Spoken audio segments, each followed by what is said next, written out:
கீழடியில் முதலமைச்சர் ஸ்டாலின் தற்போது ஆய்வுப் பணிகளை மேற்கொண்டு வருகிறார். அந்த காட்சிகளை நாம் பார்த்துக் கொண்டிருக்கிறோம். கீழடியில் முதலமைச்சர் ஸ்டாலின் தற்போது ஆய்வு செய்து கொண்டிருக்கிறார்.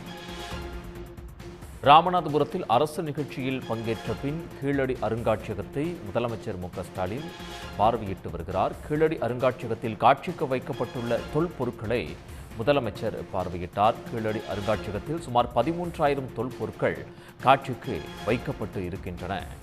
கீழடியில் முதலமைச்சர் ஸ்டாலின் திடீர் ஆய்வுப் பணிகளை மேற்கொண்டு வருகிறார். ராமநாதபுரத்தில் அரசு நிகழ்ச்சியில் பங்கேற்ற பின் கீழடி அருங்காட்சியகத்தை முதலமைச்சர் ஸ்டாலின் பார்வையிட்டார். கூடுதல் விவரங்களை வழங்குவதற்காக செய்தியாளர் கணேசன் தற்போது இணைந்திருக்கிறார். கணேசன், விவரங்கள் என்ன? சிவகங்கை மாவட்டம் திருப்பூர் அருகே கீழடியில் கடந்த 2023 அருங்காட்சியகம் முதல்வர் ஸ்டாலின் தொடங்கி வைத்தார். அதன்பின் 2 வருடங்கள் கழித்து இன்றுதான் அருங்காட்சியகத்தை மீண்டும் பார்வையிட வந்துள்ளார்.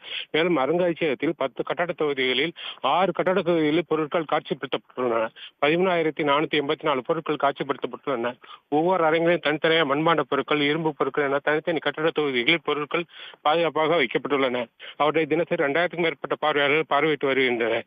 இன்று காலை திடீரென முதல்வர் ஸ்டாலின் வருகை அறிவித்தை அடுத்து பார்வையாளர்கள் அனுமதிக்கப்பட்டுள்ளனர். முதல்வரும் வந்து அருங்காட்சியகத்தில் உள்ள கட்டட தொகுதியில் பார்வையிட்டு வருகிறார்.